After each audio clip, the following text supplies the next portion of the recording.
امام بلکہ 8واں امام امام علی نقی علیہ السلام کی ذات اقدس.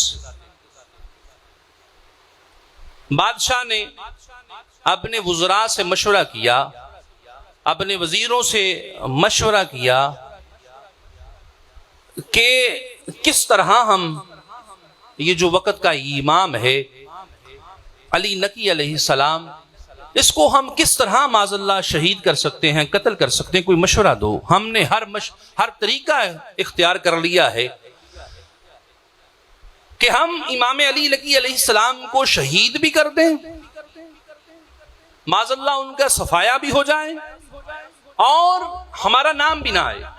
انہوں نے کہا اے امام، ہم جانتے ہیں کچھ جادوگر ایسے ہیں جن کو یہ مہارت حاصل ہے کہ اللہ رب العزت کی ذات اقدس نے کیونکہ شیاطین کو اجازت دی ہے نا، ان کے پاس ایسا علم ہے کہ وہ انسان کی جنس بدل سکتے ہیں. اگر کوئی آدمی ہے تو اسے بندر بنا سکتے ہیں، اسے جانور بنا سکتے ہیں. ان کے پاس یہ علم ہے، وہ کھڑے انسان کو غائب کر سکتے ہیں. تو کیوں نہ ہم ان جادوگروں کو بلاتے ہیں، پیسے دیتے ہیں، دولت دیتے ہیں، نوازتے ہیں، اور ادھر سے امام علی نقی علیہ السلام کو بھی دعوت دیتے ہیں کہ اے امام آپ آئیے، چونکہ آپ نبی کے فرزند ہیں، نبی کے بیٹے ہیں، علی کے بیٹے ہیں، تو آج آئیے ہمارے سامنے بھی ان جادوگروں کو، چونکہ جادو کفر ہے، آئیے ان کے ساتھ مقابلہ کیجئے. اور ہم یہ چاہتے ہیں کہ اس جگہ سے جادو کا خاتمہ ہو جائے. اس طرح وہ مقابلہ کریں گے اور ہمیں یقین ہے وہ جتنے ماہر جادوگر ہیں، ہمیں یقین ہے کہ امام علی نقی علیہ السلام کا معاذ اللہ خاتمہ ہو جائے گا. دوستان محترم، روایات میں آتا ہے اور میں عرض کرتا چلوں، واللہ تعالی تاریخ گواہ ہے کہ نبی کا نواسا یا نبی کا بیٹا، علی کا بیٹا جہاں بھی گیا ہے تنہا گیا ہے. مقابلے میں کوئی ریشو نہیں ہے. کوئی ریشو ہوتی ہے نا، 10% ادھر ہیں، 90% ادھر ہیں، ادھر لاکھ ہیں، ادھر 2 لاکھ ہیں، یا ادھر لاکھ ہیں، ادھر 50,000 ہے. ریشو کوئی نہیں. آل محمد کا فرد جب بھی گیا ہے تنہا گیا ہے، اور ثابت کیا ہے کہ آل محمد کا ہر فرد خود ایک لشکر ہوا کرتا ہے. ہاں امام علی نقی علیہ السلام قبلہ بادشاہ معتمد عباسی کے دربار میں خلیفہ کے کہنے پہ گئے، اور آپ کے ساتھ صرف ایک آپ کا غلام اور خادم تھا، اور ادھر 24 جادوگر، بادشاہ کے وزراء اور اس کے سپاہی، اور اتنا ہی مجمع تماشا دیکھنے والا کہ آج دیکھتے ہیں امام علی نقی علیہ السلام کے ساتھ کیا ہوتا ہے، نبی کے بیٹے کے ساتھ کیا ہوتا ہے. روایات میں آتا ہے کہ امام علی نقی علیہ السلام تشریف فرما ہوئے. اب بادشاہ نے کہا اے امام، اے رسول اللہ کے بیٹے، ہم نے قرآن پاک میں پڑھا ہے، سورہ ہے کہ جناب موسیٰ علیہ السلام کے مقابلے میں جب جادوگر آئے، جادوگروں نے بڑے بڑے سانپ جادو کے ذریعے موسیٰ کے سامنے چھوڑے، اور پھر موسیٰ علیہ السلام نے اپنے عصا کو حکم دیا، اور عصا نے سارے جادوگروں کے سانپ کھا لیے. اب چونکہ آپ بھی نبی کے بیٹے ہیں، نبی کے جانشین ہیں، علی کے جانشین ہیں، اگر آپ میں بھی یہ اللہ رب العزت نے کمال رکھا ہے، یہ جادوگر ہیں، تو ان کے ساتھ مقابلہ کیجئے. اب امام علی نقی علیہ السلام نے جو شریعت کا حکم ہے، جو اسلام کا حکم ہے، جو آل محمد کا تیور ہے، امام نے فرمایا بھی اے جادوگرو، کرو اپنا مظاہرہ، کیا کرتے ہو، اپنی مہارت پیش کرو، اپنا جو کرتب ہے پیش کرو. انہوں نے کہا نہیں امام پہلے آپ نے فرمایا یہ ہمیں منع ہے. خیر آخر بادشاہ معتمد نے گزارش کی کہ امام آپ پہلے اپنا کمال ہے، جو آپ کی جانشین رسول ہونے کا جو آپ کا کمال ہے وہ عطا فرمائیے، وہ دکھائیے. اب کیا ہوا؟ اچھا امام نے فرمایا دیکھ لو، بعد میں افسوس ہوگا کہ ہم کچھ کر نہ پائے. اور یہ میں نے تاریخ میں پڑھا ہے کہ آل محمد کی طرف سے پہلی مرتبہ کسی پہلے شہزادے نے پہلی مرتبہ پہلا وار کیا ہے، میں نے پڑھا ہے، اور حکمتیں اس کی بہت ساری ہیں، بیان کرنے کا ٹائم نہیں. اب بادشاہ کے دربار میں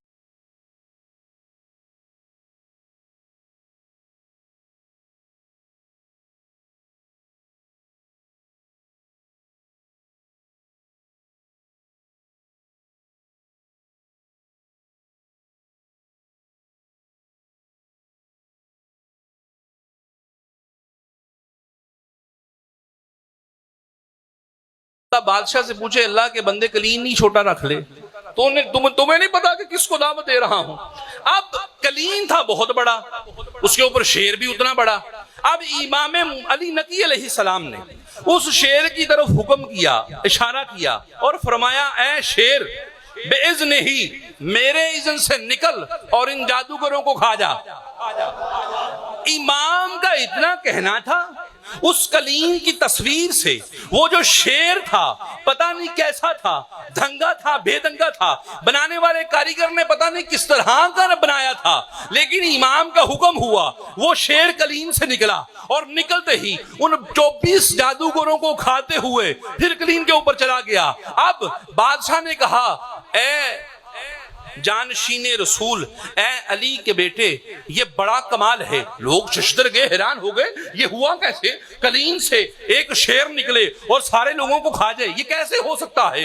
اور نامی گرامی جادوگر، امام کا ایک حکم ہو، ایک اشارہ ہو، سارے جادوگر ہڑپ، یہ ہوا کیسے؟ اب بادشاہ نے کہا اے رسول اللہ کے بیٹے، بات یہ ہے کہ میرے یہ جادوگر بڑے قیمتی تھے، مہربانی کر کے اپنے شیر سے کہہ، اس شیر کو حکم دے کہ میرے جادوگر واپس کر دے۔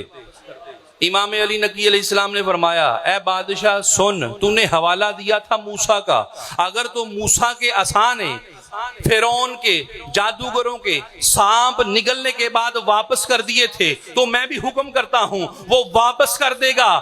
چونکہ حوالہ دیا ہے موسیٰ کا، موسیٰ کے عصا نے سانپ کھانے کے بعد واپس نہیں کیے تھے، اس لیے سن، یہ شیر بھی تیرے جادوگر واپس نہیں کرے گا۔ تو عرض کر رہا تھا کہ اختیارات تھے، اور قبلہ یہی امام علی نقی علیہ السلام۔ موضوع تھوڑا سا طویل ہو جائے گا۔ بادشاہ نے دوسری مرتبہ پھر بلایا اس لیے کہ امام ہمارے پاس کچھ شیر ہیں۔ اب یہ روایت امام موسیٰ کاظم علیہ السلام سے بھی ہے، یہ روایت امام علی نقی علیہ السلام سے بھی ہے۔ امام علی نقی علیہ السلام کی بارگاہ میں کہا کہ امام ہمارے پاس کچھ شیر ہیں، ان شیروں میں شانٹی کرنی ہے، کچھ ڈیوائڈ علیحدہ کرنے ہیں، جو نسلی شیر ہیں انہیں علیحدہ کر دیں، جو بے نسلے ہیں انہیں علیحدہ کر دیں، جو نسلی ہوں گے وہ ہم دربار کے لیے رکھ دیں گے اور جو بے نسلے ہوں گے جنگل میں چھوڑ دیں گے۔ ایک روایت میں یہ آتا ہے۔ دوسری روایت میں یہ آتا ہے کہ ظالم بادشاہ نے خود امام علی نقی علیہ السلام کو گرفتار کیا اور جو شیروں کا پنجرہ تھا اس میں بند کر دیا۔ دونوں روایتیں ہیں۔ تو روایت میں آتا ہے کہ جب امام علی نقی علیہ السلام شیروں کے پنجرے میں گئے نا، اب چونکہ سارے بزدل کھڑے تھے، دل میں خیال یہ تھا کہ امام اندر جائیں گے اور شیر بھوکے ہیں، ایک لقمہ بنے گا اور شیر سب امام علی نقی علیہ السلام کا صفایا کر دیں گے، ہماری جان چھوٹ جائے گی۔ لیکن ہوا کیا؟ کیونکہ وہ شیر تھے نسلی، بے نسلے نہیں تھے، جانتے تھے کہ یہ آل محمد ہے، ان کو کھایا نہیں جاتا، ان سے تو کھایا جاتا ہے، ان کو نہیں کھایا جاتا، ان کو بھونکا نہیں جاتا، ان کے دشمنوں کو بھونکا جاتا ہے۔ امام علی نقی علیہ السلام اس پنجرے میں داخل ہوئے۔ روایت میں آتا ہے سارے جو شیر تھے لائن میں کھڑے ہو گئے، ایک بڑا شیر وہ پیچھے سے بھاگا آیا۔ اب لوگوں کے دل میں یہ جوان جو بے نسلے ہیں، وہ جو بڑا بھاگا آیا ہے امام علی نقی کو کھائے گا، یہ نسلی ہے، بھاگا آیا، قدموں میں گر گیا، امام کے قدموں کو بوسہ دینے لگا، چاٹنے لگا، نالین کو صاف کرنے لگا۔ اب کیا ہوا؟ اب امام سے اس شیر نے باتیں کرنے شروع کر دی۔ اب جس زبان میں شیر نے امام باغ سے بات کی، گفتگو کی، اسی زبان میں امام نے اس سے بات کرنا شروع کر دی۔ اب لوگ حیران ہیں، یہ عربی بولنے والا، یہ فصاحت و بلاغت کا ماہر، یہ فصیح و بلیغ خطبے دینے والا آج یہ شیر کی زبانی بول رہا ہے، کیا بول رہا ہے؟ اب امام کا جو خادم ساتھ تھا اس نے عرض کی مولا اب شیر کے ساتھ کیا گفت و شنید فرما رہے تھے، کیا وجہ ہے، کیا بات کر رہے تھے، کیا بات ہو رہی تھی؟ امام نے فرمایا اے میرے خادم سن، وہ جو بڑا شیر ہے میرے پاس شکایت لے کے آیا تھا، عرض کرنے لگا مولا جب میں جوان تھا تو میں جب شکار لے کے آیا کرتا تھا تو ان جوان شیروں کو کھلایا کرتا تھا۔ آج میں بوڑھا ہو گیا ہوں اور جب کھانا آتا ہے تو مجھے کھانے کے پاس نہیں آنے دیتے، جو بچا ہوتا ہے تھوڑا ہو بہت ہو میں وہ کھا لیتا ہوں۔ مہربانی فرمائیں، حکم کریں کہ کچھ شرم کریں۔ اب میں نے، امام علی نقی الاسلام نے، میں نے جوان شیروں کو حکم دیا ہے، خبردار اپنے اس بزرگ کا حیا کرنا، جب بھی کھانا آئے تم بعد میں کھاؤ، پہلے اس بزرگ کو دو۔ اللہ کی قسم روایت میں آتا ہے جو اس پنجرے کا خادم تھا، نوکر تھا، جو صفائی کرنے والا خیال رکھنے والا تھا، وہ کہتا ہے جب امام چلے گئے میں وہاں پر کئی سال خدمت کرتا رہا اور میں دیکھتا رہا، جب بھی پنجرے میں کھانا ڈالا جاتا سارے شیر لائن میں کھڑے ہو جاتے، وہ بوڑھا آتا کھانا کھاتا، خوب سیر ہونے کے بعد چلا جاتا اور پھر جوان آگے ہوتے اور بچا ہوا کھانا کھاتے۔